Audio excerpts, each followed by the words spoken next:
Hey, what's up? Hope everyone's doing okay. So this week's reading is Isaiah 41 through Isaiah 66. So we're finishing up Isaiah.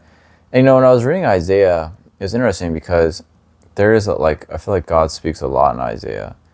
Like I didn't realize before. I mean, there's a lot of prophesizing in Isaiah, but there's a lot of like God speaking. So when I was reading it, I just finished reading it like a little bit ago.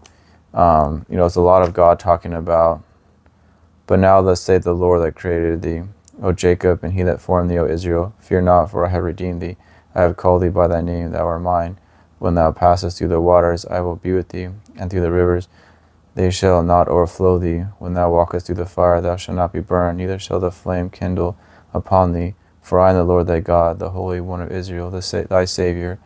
I gave Egypt for thy ransom, Ethiopia and Seba for thee. So it was a lot of God. It's like a lot of God's talking, and it's just kind of hard to understand, I guess, for me. It's like, okay, so the prophet's speaking, but God's speaking through the prophet. So when you're reading this, like, what exactly is this? The prophet writing this down? Is this God like verbatim talking through the prophet? Is this literally God speaking, or is this does the prophet have like interpreting what God's saying? And so I do have some questions. I would imagine that if it's in the Bible and it made it to the Bible, this is the prophet speaking, but God's like signing off on it. Or, man speaking, but God's saying, okay, this is this is what I'm saying. At least that's where I'm at right now. And so it's like man talking to man, but God talking to man, God talking through man to man, but man like putting like his like signature on it. And so I wonder if it has to be, or it is, what man says and what God says, and when the things that they say together, or when they meet together, and when they reflect each other, then it's in the Bible. And some of it, I think some of it is just God speaking, and it's not man speaking; it's just God speaking through man. And so it's hard to know what is which. And I guess it doesn't really matter at this point. And I feel like you probably have to have some different kind of knowledge and understanding of different things to even comprehend what that really actually means. And so like stuff like that, a lot of it is God talking to Israel and saying how much he loves Israel, and how much he's going to bless them. And then a lot of it is like, Israel's turned away from me, and how sad he is, and how precious, or how much that hurts him. And so it's like a lot of this kind of going back and forth, and it's difficult to kind of understand, but I'm trying to understand it. And at least for where I am right now, it seems that, okay, God's like putting his best foot forward. He's like, okay, no, like I love you, and I'm doing everything right for you, and I'm not having in my heart that you're going to mess up. And so when Israel, or when people do mess up, then, God's really upset by it, because he's not expecting it. So he's not like, okay, well, you're going to, every time they mess up, you say, okay, well, I know you messed up in the past, but I feel like you're not going to mess up in the future. Or at least us understanding that kind of perception. And then they do mess up, and so it hurts him every single time. And so he puts himself out there, and he's letting Israel know that he is putting himself out there, and then he gets hurt a lot. And, a lot of this is talking about Jesus. And, it says right here, he shall not cry nor lift up, nor cause his foot to be heard in the streets. A bruised reed shall he not break, and the smoking flax shall he not quench. He shall bring forth judgment to truth. He shall not fall, nor be dismayed, till he have set judgment in the earth, and the isles shall wait for his law. And so it's interesting, because you have these writings in the Old Testament of what Jesus is going to be, and then you have like these prophecies being fulfilled in the New Testament, but the way that they're worded is a little bit different. And you can see that here as well, not only in that and the prophets, or the prophesizing of Jesus, but also just when the New Testament in general talks about the Old Testament and quotes the Old Testament. It's a little bit different. It's not the exact same words, which is very interesting to me. And I see that a lot in this verse especially, which is one of my favorite verses in the whole Bible that I sing to myself, or I say to myself a lot. Where is it at? Let me try to find it real quick.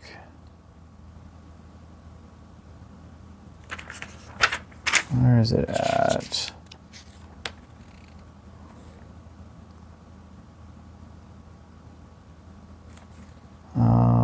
see. Oh, it's not that far. It's right here. There's a couple pages before I just read this.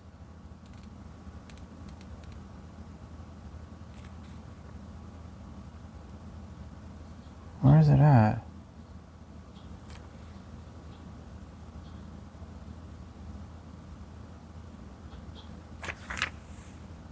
Sorry, just give me a second here.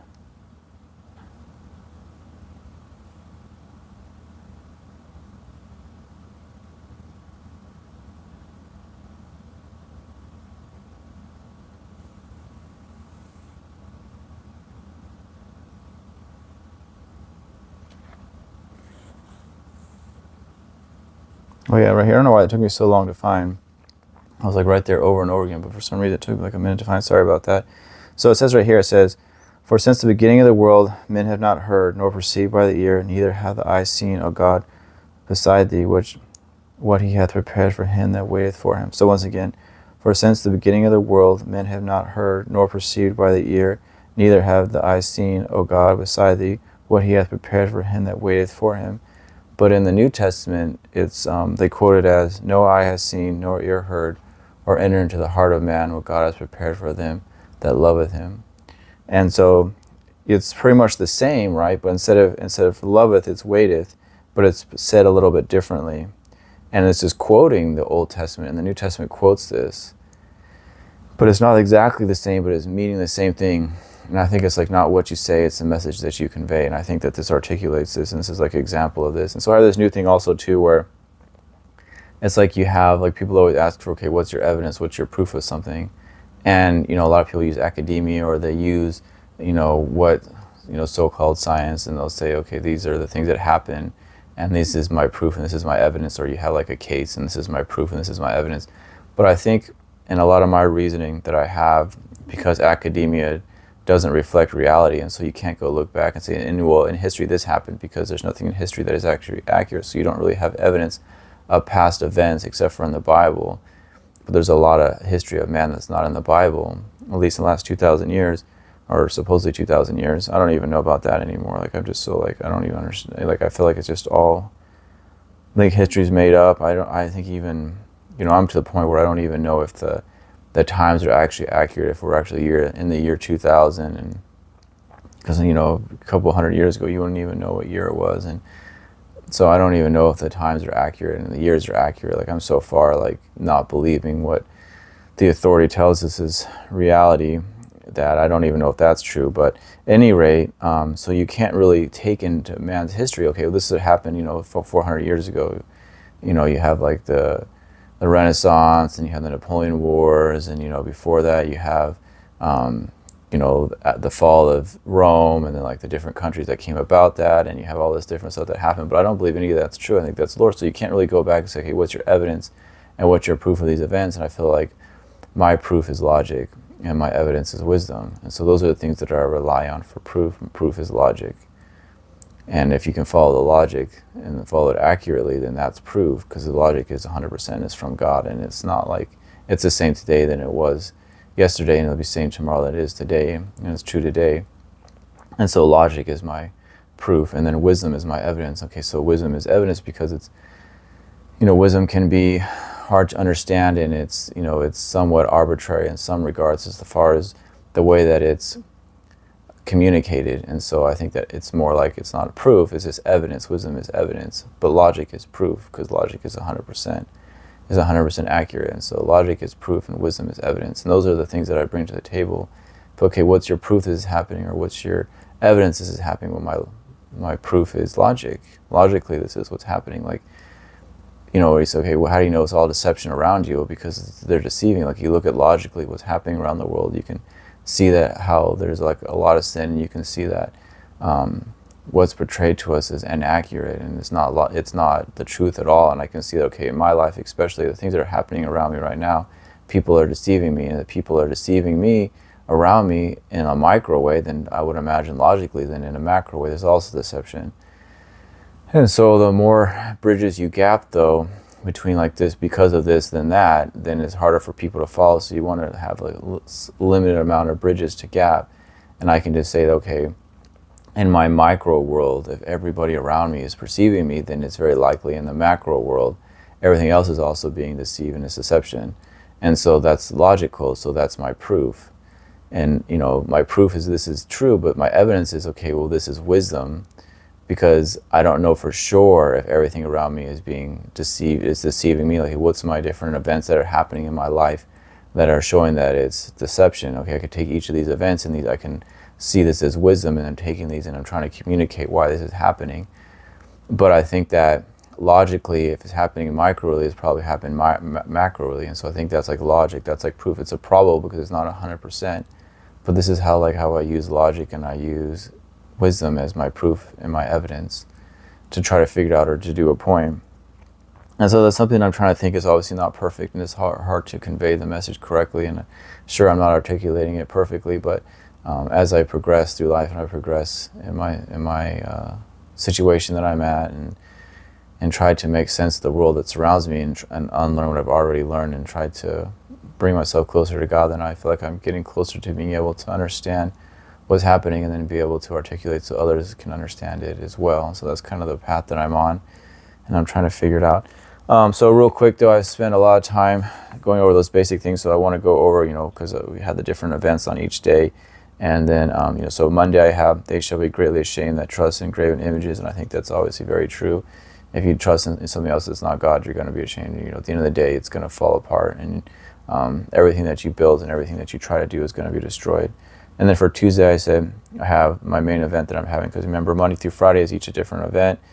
You have the readings, and then each day is a different event that you reflect on. And so for Tuesday, I have Saith the Lord, I am God, there is none that can deliver out of my hand.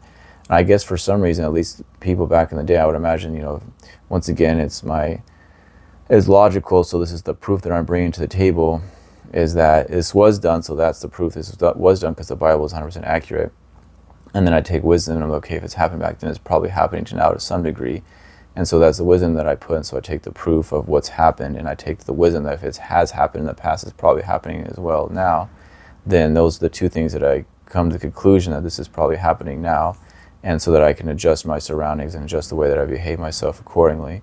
And it says, Saith the Lord, I am God, there is none that can deliver out of my hand. And so people probably back then, or people did back then, think that there was things that God wouldn't be able to handle, like he wouldn't be able to, there's things that would supersede his judgment and his vengeance. And so I think that's probably true now to some degree. At least people in their heart, they might not be able to acknowledge it, but in their hearts they believe that there's some entity, either it's some entity that they trust in, or this kind of group mentality where there's all of us against one of these things, and surely God won't destroy all of us. And so they have this belief in their heart that somehow they can be delivered from God's just judgment. I think that's completely inaccurate. It happened back then, which is proof. The Bible, it's that's logic, that's proof.